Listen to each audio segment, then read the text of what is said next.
அந்த கிராமத்தில் ஒரு பாழடைஞ்ச பழைய வீடு. அங்கே ஒரு பழைய ரேடியோ மட்டும் இருக்கு. அதில் பேட்ரி இல்லை, ஒயரும் இல்லை.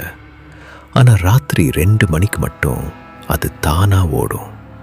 அன்னைக்கு அந்த வீட்டுக்குள்ளே போன அருண் விளையாட்டுக்கு அந்த ரேடியோவை ஆன் செஞ்சான். அதிலிருந்து மெல்லிசான ஒரு பழைய பாட்டு கேட்டுச்சு. திடீர்னு பாட்டு நின்றுட்டு ஒரு குரல் அவனோட பேரை சொல்லி, அருண், நீ நிற்கிற இடத்துக்கு அடியில் தான் நான் இருக்கேன், தோண்டி பாருன்னு சொல்லிச்சு. பயத்தில் அருண் அங்கிருந்து கோடாரியால் தரையை தோண்டினான்.